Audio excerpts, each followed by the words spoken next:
Well, Richard, it's a pleasure to meet you at last. Great to meet you, Simon. And thank you very much for agreeing to the fireside chat. Delighted. So, Richard Tang, the founder of Zen Internet, one of the UK's first ISPs, and still independent after all these years. You started the business in a small box office here in Rochdale in 1995. And now with turnover approaching $100 million and 500 staff. Yeah.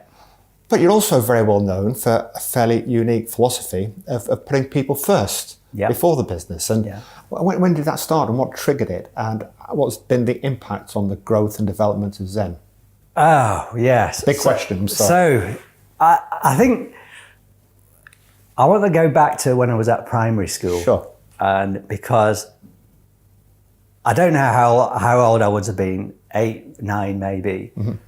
There were we're in the mid-70s, images on the TV of famine in Africa. And I remember thinking to myself, what I need to do is build a big multinational company and save the third world from starvation.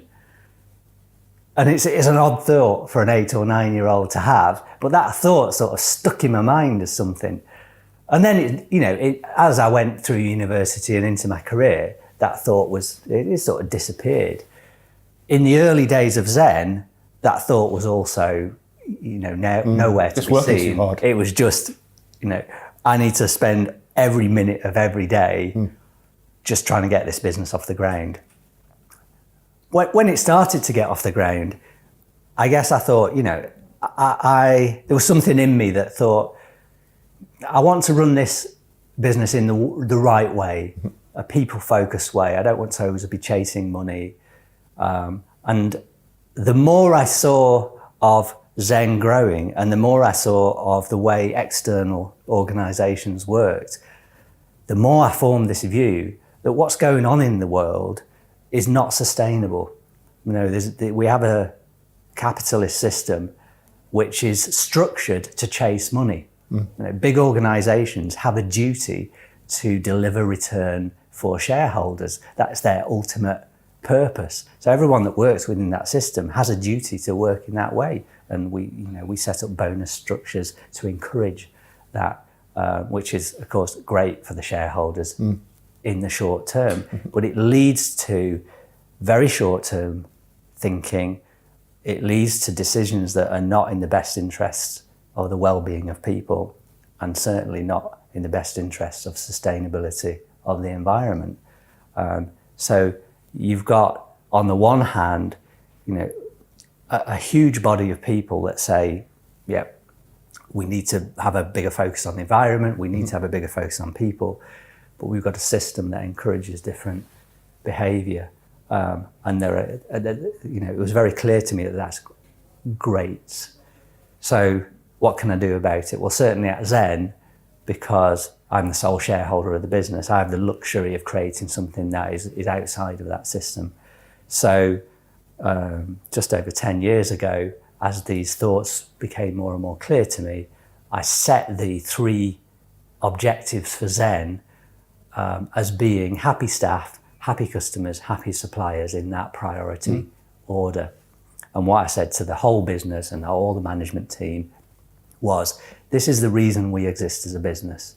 Happy staff, happy customers, happy suppliers. Everything that we do all throughout the organization must ultimately contribute to those most fundamental objectives.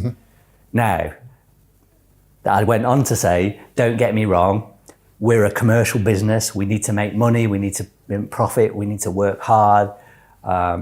And so all the things you would associate with any growing business, they remain true. We need to have big aspirations, but they need to ultimately be for the happiness of people. And what that led to was a focus on the long term. When people think like that, okay, this is not about hitting our next quarter's target or our next year's target. This is about making a business that people want to work, people want to spend a big chunk of their career here. We want to have loyal customers 5 and 10 years in the future. So what decisions are we going to make today that is going to move towards those objectives? So things like the decision to build out the infrastructure that we have has come partly from those objectives, because building that infrastructure absolutely has dented our profit year after year for maybe 2, 3, 4 years. Now it's delivering benefit, and we're investing again for the long term.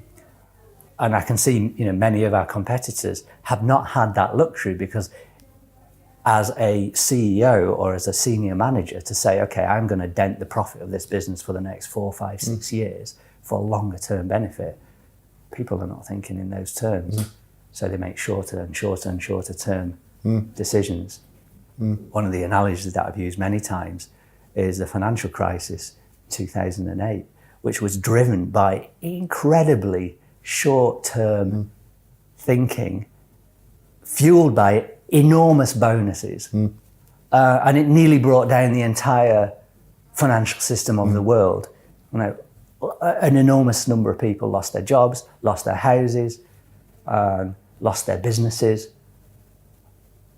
Not because of any one individual, because we created a capitalist system that encouraged behaviour that led to that. It's got to be wrong for the world.